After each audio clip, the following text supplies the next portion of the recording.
Tonight here on the Hill, the presidential and vice presidential candidates all out on the campaign trail. But are they safe? Do you have full confidence in the Secret Service to protect all of you? I do. You feel safe for you and your family? I do. That from the vice president earlier today. What we are learning as well about the phone call between Donald Trump and Kamala Harris. Also this evening, turbulence with Boeing.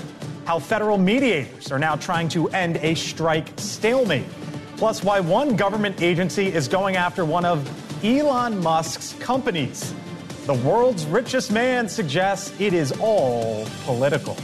Hello from Washington. I'm Blake Berman. You are watching the most politically unpredictable show on television. This is The Hill on NewsNation.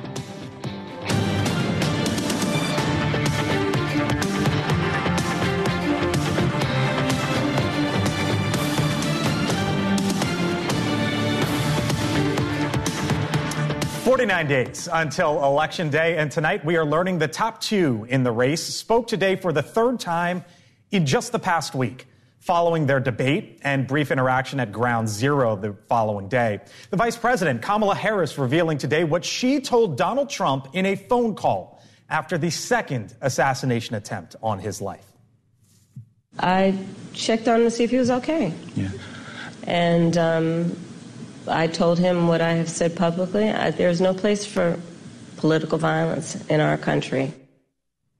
A much different tone from the other side of the aisle. In Michigan earlier today, J.D. Vance echoed his running mate as he called on Democrats to tone down their rhetoric when it comes to talking about Trump.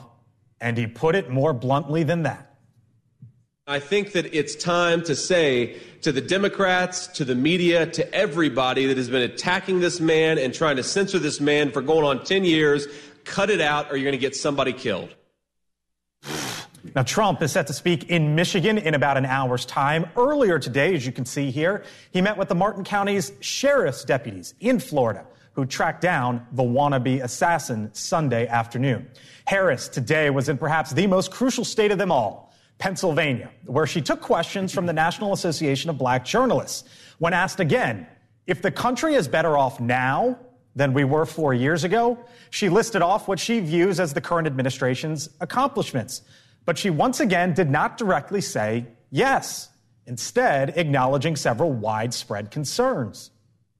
Is the price of groceries still too high? Yes.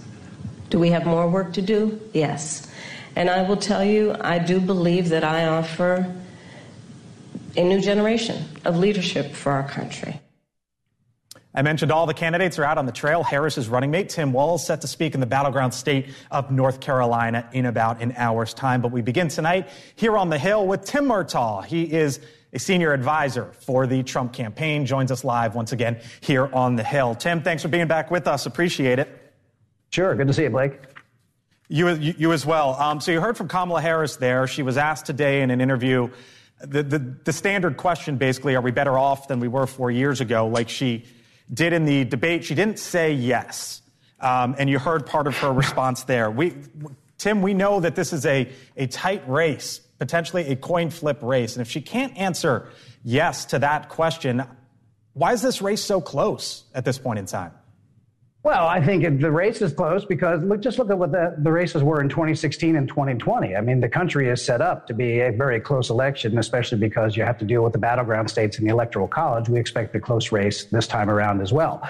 But you pointed it out right there and you illustrated it perfectly. She is absolutely unable to adequately answer the question of, are you better off now than you were 4 years ago? The answer is obviously no. She is forced to acknowledge that groceries cost too much, gas costs too much. And then when you say, well, how are you going to fix it? She says, oh, I'm part of the new generation of leadership. Well, no, you're not. You are the current vice president of the United States. If you are acknowledging that all these things are problems facing the country, she has got to be held accountable for what in the world she's actually been doing these last 3.5 years. She is the Harris in the Biden-Harris administration, and she's acting like she just got to Washington this morning. It's insane. She's the incumbent vice president. She bears responsibility for the policies that got us into this mess in the first place. I don't blame her for not wanting to answer the question, but that's the situation.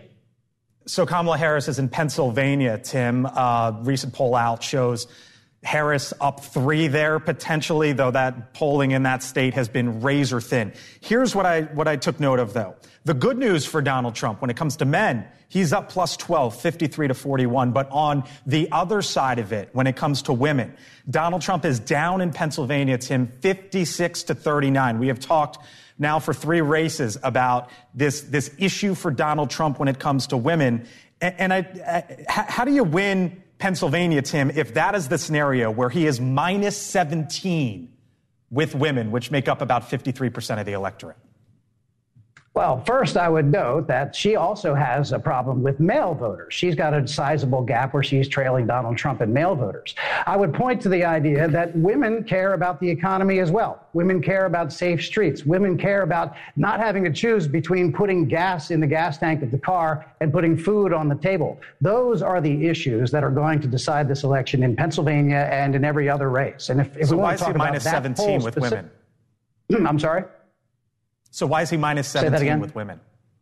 I understand that. And I just said the issues that are going to decide this race are going to be kitchen table issues, economic issues. Which candidate do you trust to right the ship, to control inflation? In the CNN poll that occurred right after the debate, Donald Trump grew his lead on the question of who do you trust in the economy, went from 16 to 20. This Suffolk USA Today poll that is the one you're citing for me here, do you know in 2016 it showed at this point in the race, it showed Hillary Clinton with almost a 9-point lead and Donald Trump won Pennsylvania. In 2020, it showed Joe Biden with an over 6-point lead. And in the end, it was only a 1-point race. So I think it's very important to look at where this race ends up rather than as a snapshot. Republicans have eaten into the Democrat advantage of registered voters in Pennsylvania by about 400,000 voters. Republicans have gained on the registered voter contest there, Democrats versus Republicans. It's not the same state, not the same electorate. People are using the polling data, the polling models that they did the last time. It's not the same state Republicans, anymore. Yeah, no, Republicans have made gains there. Democrats, I believe, though, still have about a plus 300,000 or so voter registration total. Yeah, it's not like it was in 2020 when it was a 1-point race. Correct. There is some movement there. The safety of the president, the former president, and really all these candidates. Let me ask you about it, Tim. Alejandro Mayorkas, the head of the Department of Homeland Security, was asked this earlier today, or at least gave this response. I'll get your reaction on the other side. The United States Secret Service has indeed enhanced the former president's security posture so that he is receiving a level of security commensurate with the fact that he's a former president and on the campaign trail. And so his alignment with the security posture of our president is, in fact, quite approximate. Quite approximate, Tim, is what the head of DHS said there. We do know that Donald Trump spoke with the acting head of the Secret Service, Ronald Rowe, yesterday, I believe, or within the last couple of days.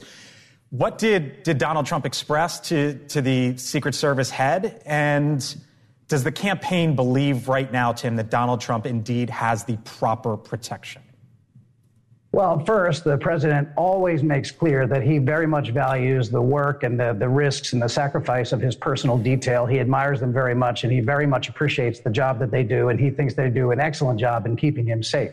He did tell the acting head of the Secret Service that he believes that more resources are needed because we've seen what happened. This has happened twice now. It's not as though this is some sort of speculation that the Secret Service is not fully adequately protecting him. It is just a fact. One time, a guy was able to get off a number of shots actually in the president's direction and hit him in the ear. Another time, the guy was holed up in basically what you would call a hunting blind, waiting for Donald Trump to walk into his crosshairs. Those are facts. So you do believe that facts. more resources are needed? Well, I think quite clearly something has to change because the protection 2 times in 2 months, a very clear shot. The first time, it's only a miracle that the man was not killed. And anyone who has seen the videotape knows that. So something has to change. Absolutely. All right. Tim Murtaugh with the Trump campaign. Thanks for being back with us here on the Hill. We'll talk to you again soon. Senior campaign spokesperson for the campaign. Thank you, Tim. Thanks, Blake. All right, joining me today here throughout the hour here on the Hill, Scott Bolden, former chairman of the D.C. Democratic Party, NewsNation political contributor as well. Ashley Davis, former official in the George W. Bush White House. Denise Gitsom, NewsNation political contributor. And Kurt Bardella, again, NewsNation political contributor. Hello to you all. Nice to have you all in. As I was starting the opening there, you scoffed. I don't know if that picked up on camera when J.D. Vance was talking about rhetoric. I didn't have enough time to get to it with Tim, but with Republicans coming out today and saying Democrats have to tone down the rhetoric, why did you almost spit out your water?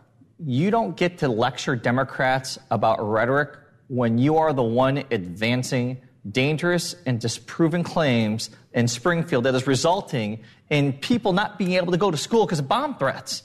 Like, you are the architect of misinformation and rhetoric that is dangerous, that is provoking potential violence. You don't think both sides need to tone it down? No, this is not a both sides issue. They are not. There is no Democrat out there calling for anyone to use violence against Donald Trump or any Republican. He traffics in violence. Both sides need to tone it down. I'm going to say that as a Republican. That's utter nonsense. So J.D.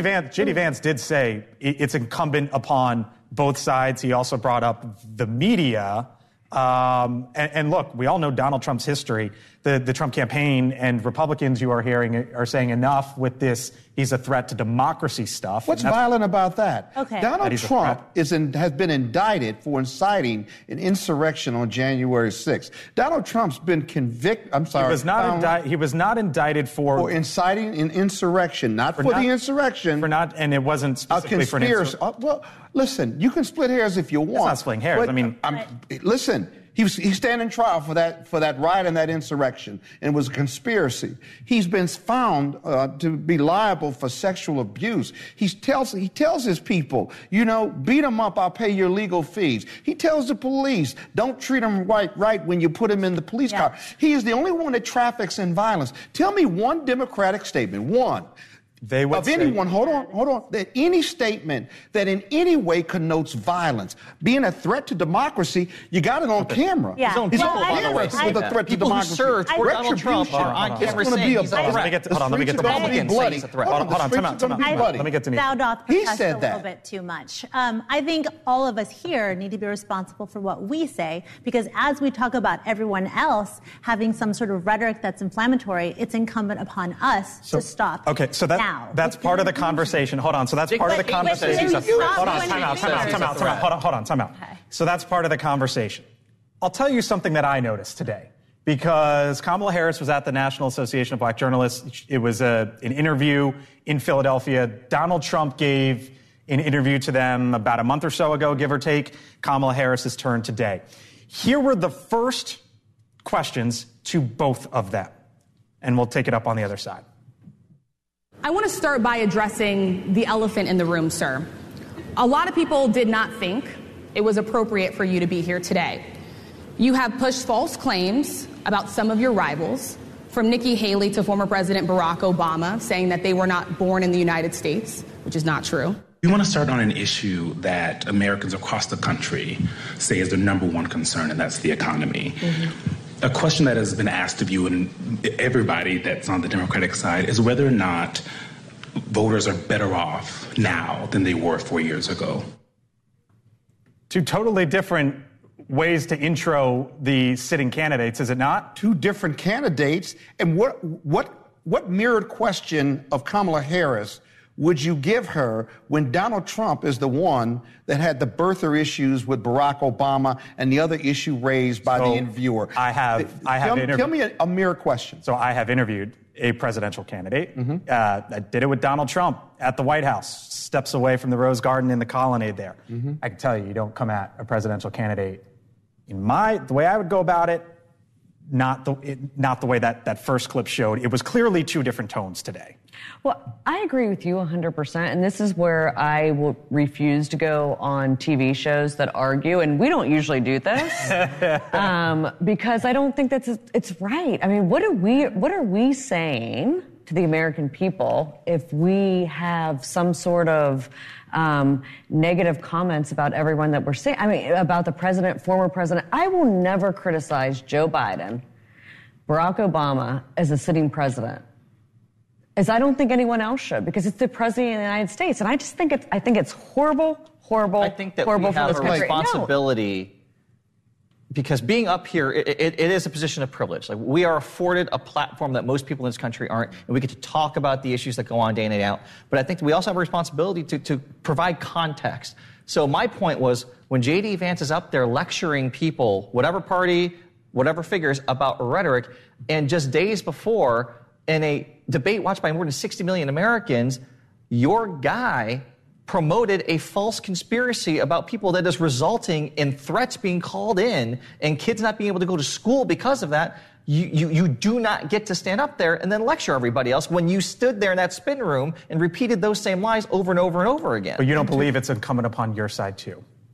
Absolutely. I am the very first to always criticize Democrats when I think I will give you that credit. I will give you that. I will give you that credit. All right. Just part of the conversation here today from both sides of the aisle. All right. Still to come here on the Hill, an iconic company, lots of trouble right now as Boeing and workers hit the picket line. How this could potentially spell trouble ahead, not just for that company, but could the White House be jumping in on this? Plus, the FAA versus SpaceX.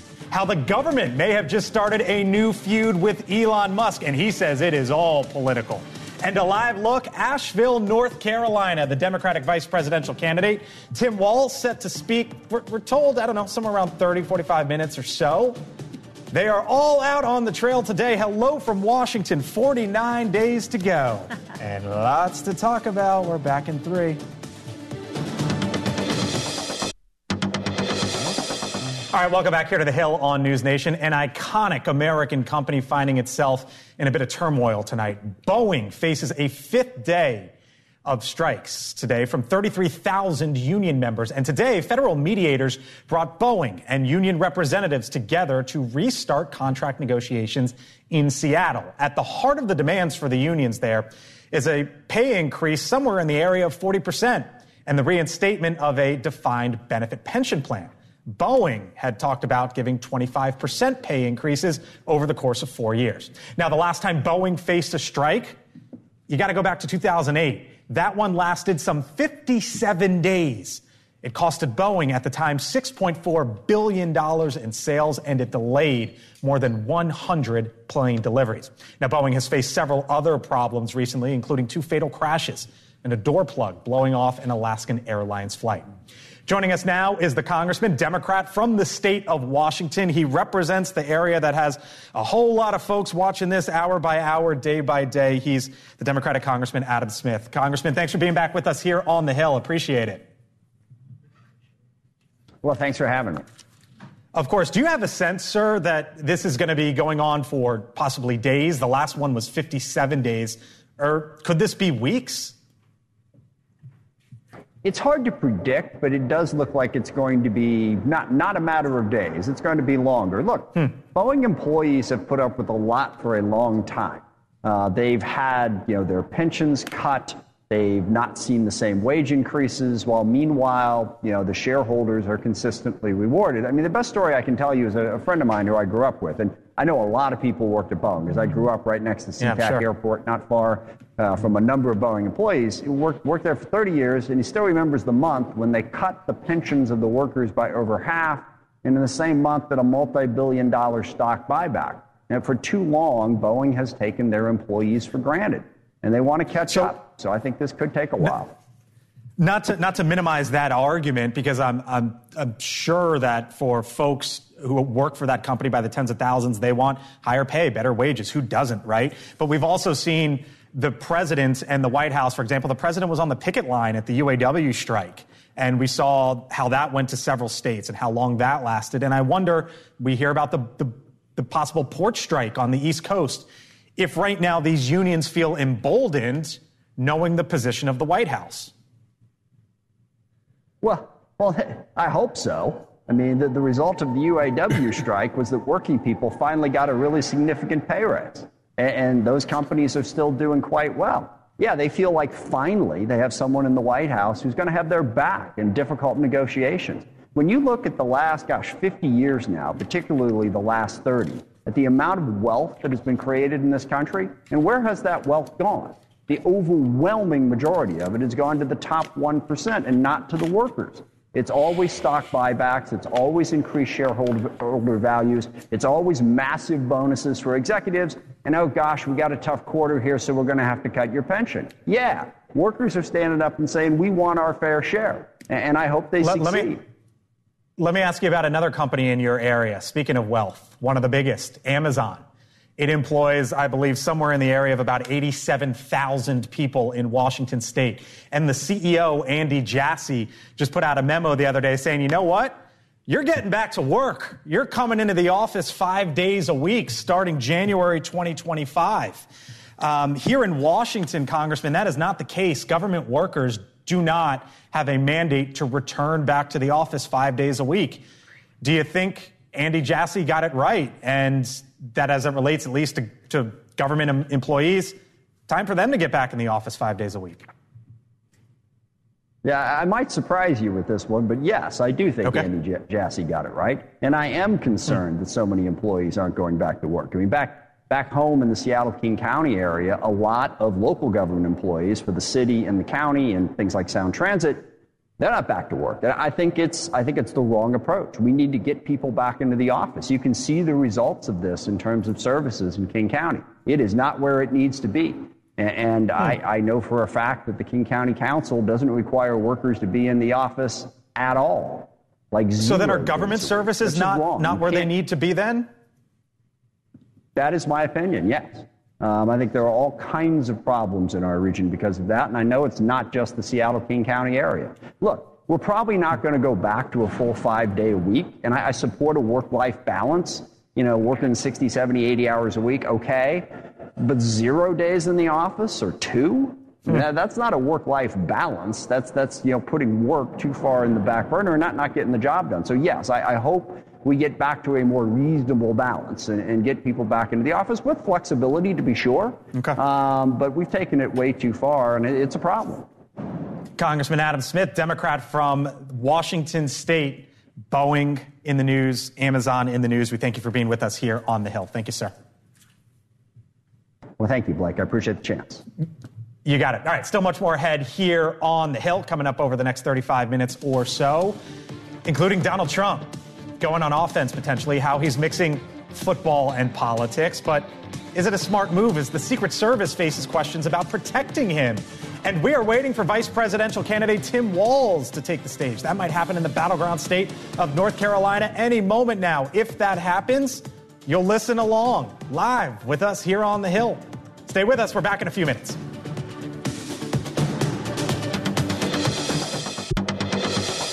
All right, welcome back here to the Hill on NewsNation. 49 days to go until November 5th. 2 campaigns back out on the road in critical battleground states. You can see there, I believe, Tim Walz just walking out.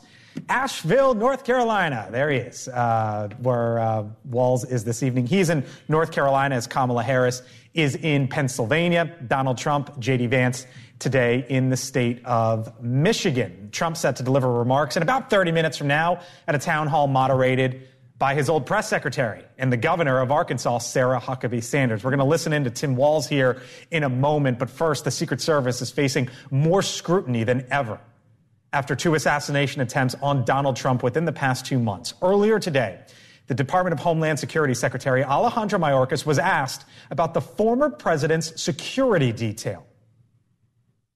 The United States Secret Service has indeed enhanced the former president's security posture so that he is receiving a level of security commensurate with the fact that he's a former president and on the campaign trail. And so his alignment with the security posture of our president is, in fact, quite approximate. Down in the state of Florida today, Trump met with the officers who arrested his wannabe assassin. That's good-looking stuff right there. That's good-looking human beings, huh? How do you like that? Mr. President, God bless. Great job. Great job. We go down the line. Thank you. Joining us now, former Secret Service Special Agent Charles Marino. Charles, great to talk with you. Nice to see you as always. When we spoke on Sunday night, you were livid, and I think that's keeping it PG. We have since heard, as you heard from there, the DHS Secretary Alejandro Mayorkas say that the Biden and Trump details are, quote unquote, quite approximate. Explain to me what that means. And in your view, is that right? Well, I don't think it's right. First of all, it shouldn't be based on title. It should be based on the specific threat level that each protectee is facing. And look, if former President Trump happens to be facing a higher threat level than the current president based on his activities and the fact that he's also the Republican nominee and his security needs to exceed that, so be it. It's got to be based on more security than Biden, you're saying? The sitting president? Well, based on the activities that this former president and the fact that he's already had 2 assassination attempts need to be taken into consideration. President Biden, when he's out on the road, sure, he's got a high level of protection as it is, but I don't think he's facing the multitude of threats presently that the former president is facing. And also, if former President Trump's level of protection was commensurate with the current president, the streets along holes 4, 5, and 6 of Trump International Golf Course would have been closed. And you know what else would have happened? The fence line would have been swept. And you know what else would have happened? The gunman hiding in the bushes for 12 hours would have been discovered before the former president even got it to the golf course. Let me get you to react to this, because here was the Secret Service head, the interim, Ronald Rowe. He basically declared this a success. I'll get your reaction on the other side. Coming out of Butler, I have ordered a paradigm shift. The Secret Service's protective methodologies work, and they are sound, and we saw that yesterday. But the way we are positioned right now in this dynamic threat environment, it has given me guidance to say, you know what, we need to look at what our protective methodology is. We need to get out of a reactive model and get to a readiness model. He says it worked.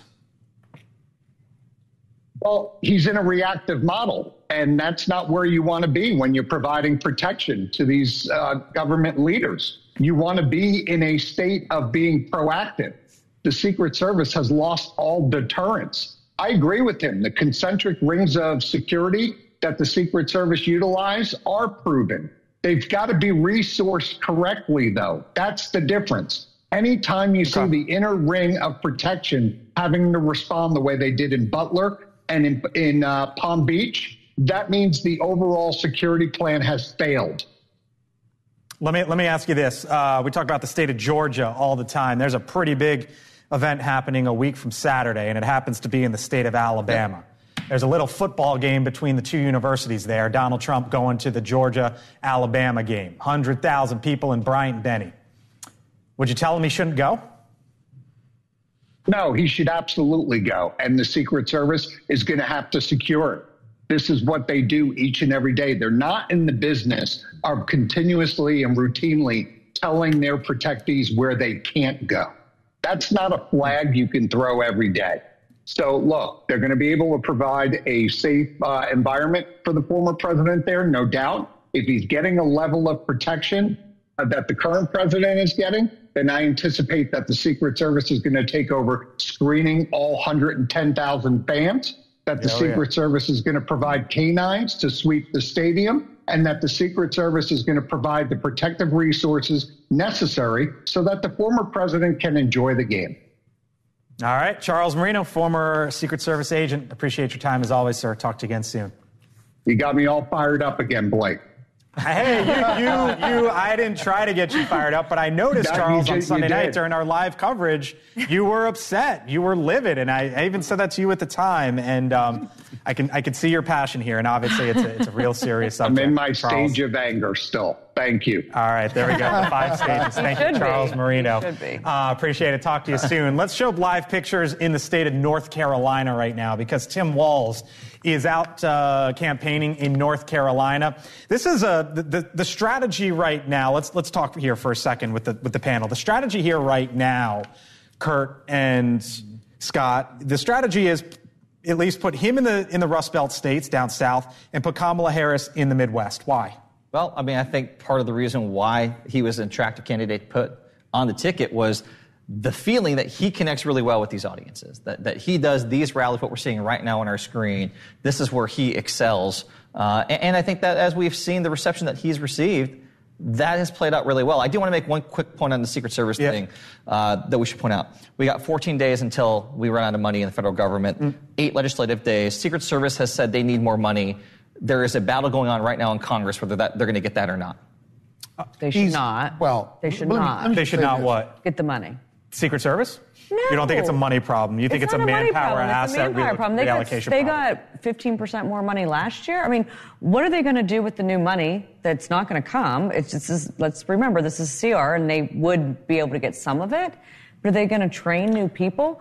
The problem is that guy laid there for 12 hours on the property. And where were the canines? I mean, Charles just finally said that. Where are the canines? Here, if I may, I'll tell you where they were, okay? Because I would love to this know. golf course was not on the schedule. It wasn't a public schedule. Had it been on a public schedule, as I understand it, they would have swept the golf course and done everything they would normally do, and that guy would not be there. This is not Donald Trump's fault. It's not security's fault either, because they didn't sweep it and they wouldn't sweep it normally. Now, he's at hole 6. The sniper's at hole 6. Donald Trump's at hole 2. They're doing the advance work. They spot it. They spot the gun. They shoot in the bushes. They shoot the gun. The guy takes off, and they arrest him. Tell me where the Secret Service has failed in their You've security never been a part of a presidential event. And by the way, maybe not, the but public this was schedule, off the schedule. It was off the schedule. Of course it's off the schedule. It's not the public schedule. It's the schedule that the Secret Service. I just want to say the Secret Service has had its budget doubled in the last decade, and it's had a 25% increase in personnel. The answer is not all this money, Scott, as much as your party would like to say so. So on the money front, let me just ask you real quick. Here's the example I gave to our team yesterday. If your power bill is $100 a month, you could say that's a lot of money. I could also make the argument that's $3 a day to power your home, and that's nothing relatively. The Secret Service budget is $3 billion. That's a lot of money. Yeah. Why not give them another billion or $2 billion to protect these if it could make the difference? Well, they said the resources weren't the issue. The resources are not the issue. That was their testimony in July. It's the training, and also they're not giving enough of the. Charles is exactly right. There is absolutely no way that the resources should not be the same if you go by a threat level. I do think politically, the threat level for Donald Trump is higher than Joe Biden, through, the Secretary of State, everybody else. Trump should have the most. Politically, it could be challenging. I'm going to take you to the break. We're going to listen to Tim Walz' other side for a few minutes. You're watching The Hill here on NewsNation.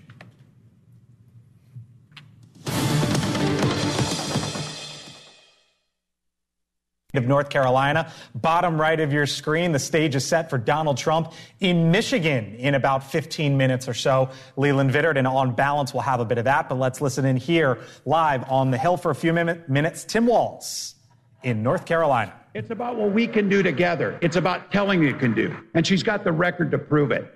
Vice President Harris served in an administration that created 500,000 jobs here in North Carolina in partnership with local people. Manufacturing jobs coming back home. And something I got to tell you, I served in Congress and then as governor. Every damn week, Donald Trump talked about Infrastructure Week. Oh, we're going to do Infrastructure Week. And then, of course, the dysfunction of the Congress did nothing. Joe Biden and Kamala Harris did something. They passed the largest infrastructure act in American history. And that's real jobs and real work. $10 billion to North Carolina to remove lead pipes from all your homes and your businesses. The Alligator River Bridge, replace it. And then bringing what your governor was a leader in and your legislature pushing on, making sure that high-speed broadband is in every corner of the state. Every corner of the state. And it's about a vision, and it's about where that is. But I got to tell you, it's about them trying to tell Americans to not trust their own eyes, too. So we're not going to miss. We got the opportunity last week. Look, it's crazy to me.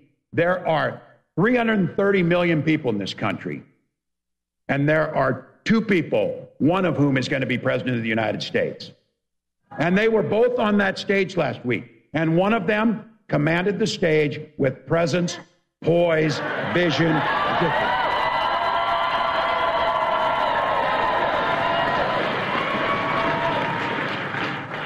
And the other one was a nearly 80-year-old man shouting at clouds, is what it amounted to.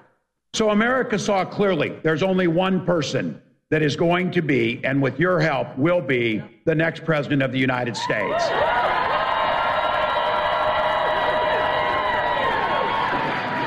Now, people told me, my God, she did well. She's tough. She's tested. She's ready. And then they would sometimes couldn't help themselves, and they would say, oh, it really surprised me. And I would say, oh. It surprised you that this incredibly talented woman who was a county attorney, an attorney general of the largest state in the country, a United States senator, vice president of the United States, why would you be surprised that she would be able to do that?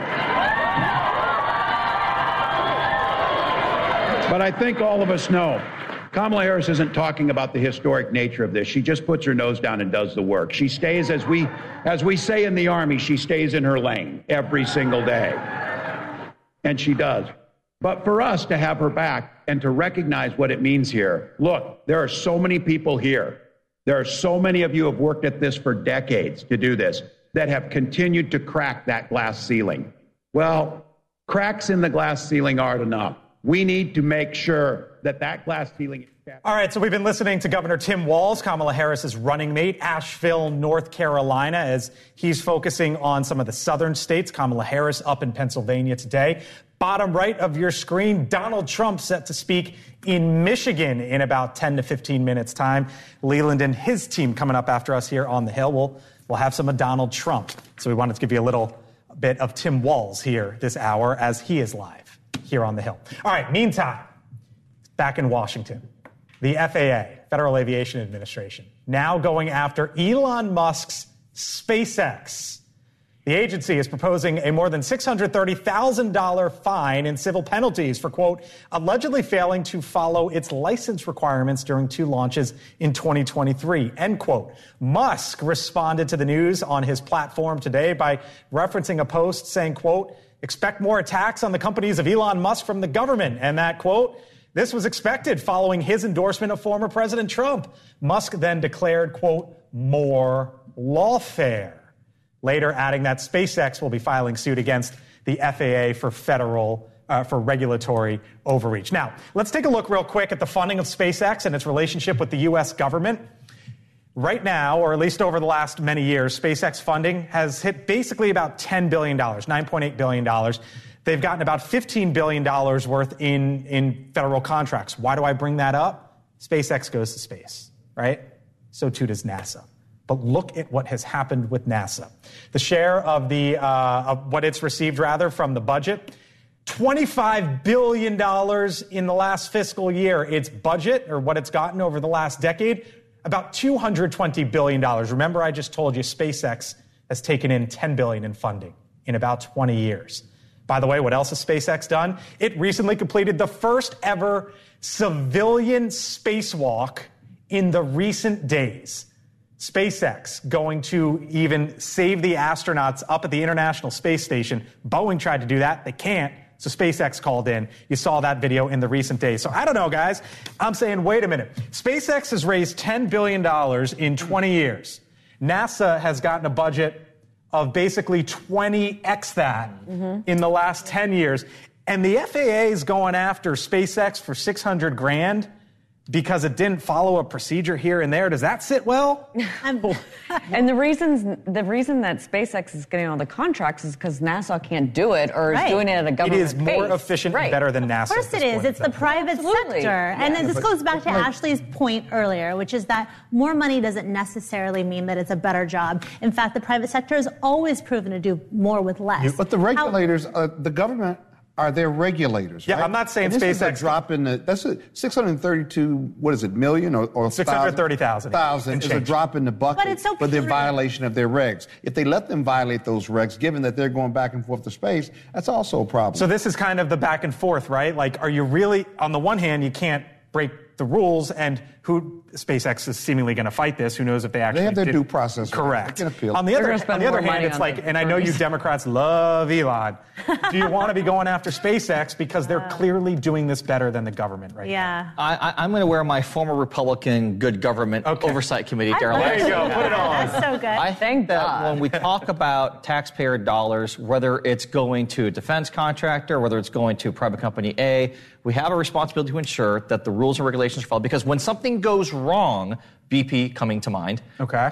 Everyone asks, well, why isn't there more regulation? Why weren't we checking safety standards more rigorously? Where were all the regulators who fell asleep on the job? When BP fell apart, that's the narrative that took shape. Okay. BP, at the time, just as big as SpaceX, you can make the case. We got to have you got to wonder. These aren't political decisions either. The regulators who are making these decisions, Elon thinks it's political. He can think whatever he wants to think, but these are frontline employees. These are hired employees. There is nobody at the White House telling the FAA to levy a $600,000 fine. I agree. I think this is a bureaucrat putting out the document. That's all it is. They picked the fight with the wrong guys. Got a much bigger microphone here on than News they Nation do. and on the Hill. Leland Vittert is here with us on the other side of the break. We just showed you Tim Walz. Donald Trump coming up in a few minutes, and Leland joins us. Stay with us. All right, welcome back here to the Hill on News Nation. Live look, top right of your screen. Tim Walz live in the state of North Carolina. Bottom right, we know her, the Arkansas governor, the former press secretary in the Trump administration, in Michigan tonight as she will be hosting a town hall for Donald Trump there. Trump expected to speak any moment now. Leland Vittert, hello. This is notable because obviously the first event since the second assassination attempt on Trump. But you and I both noticed the same thing today when it came with Donald Trump.